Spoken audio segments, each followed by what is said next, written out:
Hello guys, അപ്പോൾ ഇന്നൊരു കുട്ടി വ്ളോഗാണ്. നമുക്ക് അമ്പലത്തിൽ പോയാലോ ചോറ് കഴിക്കാൻ. ആൻഡ് ഇതാണ് എൻ്റെ ഔട്ട്ഫിറ്റ്. ഇത് എൻ്റെ പട്ടിഷോയാണ് കാണിക്കുന്നത്. അപ്പോൾ നമുക്ക് പോയാലോ. താണ്ട് ഇത് എൻ്റെ വല്യച്ഛൻ്റെ വീട്. ഈ വീടിൻ്റെ ഇടവഴി കൂടെ കയറി വയലിറങ്ങിയിട്ട് വേണം നമുക്ക് അമ്പലത്തിൽ പോകാൻ. കാര്യം വയൽ വഴിയാണ് പോണ്. ഇവിടെ നല്ല പ്രകൃതി ഭംഗിയാണ് കാണാൻ. ഒരുപാട് വാഴയും വെറ്റിലയും പിന്നെ ചീനിയും അങ്ങനെയുള്ള കുറേ സംഭവങ്ങളൊക്കെ ഉണ്ട്. മൊത്തം നാടൻ വിഭവങ്ങളാണ് കിട്ടുന്നത്. നെല്ലൊക്കെ ഉണ്ട്, അത് അപ്പുറത്തെ സൈഡിലാണ് കിട്ടുന്നത്. ദാണ്ട് ഇതാണ് എൻ്റെ കുട്ടി സബ്സ്ക്രൈബർ ചിന്നൂസ്. ചിന്നുവിൻ്റെ വീട് ഇവിടെ. എന്നെ കണ്ടപ്പോൾ ആള് ഹായ് ഒക്കെ കാണിക്കുക. അത് ഇവരുടെ വീടിൻ്റെ ഒരു വ്യൂ ആണ് ഇത് കാണുന്നത്. ഇവരുടെ വീടിൻ്റെ സൈഡിൽ കൂടെ വേണം നമുക്ക്. ഇതൊരു പശുമാമയാണ്. അങ്ങനെ അതിൻ്റെ അടുത്ത് കുറേ നേരം നിന്നിട്ട് ഞാനിങ്ങനെ നടന്ന് അമ്പലത്തിലെത്തി. ഇതാണ് അമ്പലത്തിൻ്റെ വ്യൂ. കൊല്ലശ്ശേരി ദേവീക്ഷേത്രം എന്നാണ് പേര് അമ്പലത്തിൻ്റെ. ഇത് യജ്ഞശാല, യജ്ഞമണ്ഡപം എന്നൊക്കെ പറയും. ഇവിടെ യജ്ഞശാല എന്നാണ് പറയുന്നത്.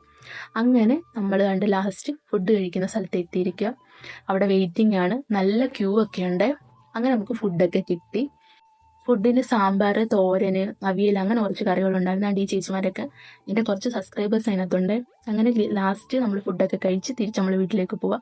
അതാണ്ട് ഇത് എൻ്റെ ഒരു സബ്സ്ക്രൈബറാണ്, എൻ്റെ ഒരു ചേട്ടത്തിയ. അങ്ങനെ തിരിച്ചാണ് നമ്മൾ വീട്ടിലേക്ക് പോവുക. ഇത് ഞങ്ങളുടെ നാട്ടിലെ ഏക ഒരു ചായക്കടയാണ്, പ്രദീപ് മാമൻ്റെ ചായക്കട. അതിൻ്റെ കൂടെ തന്നെ അവർക്ക് കാറ്ററിംഗ് സർവീസും ഉണ്ട്.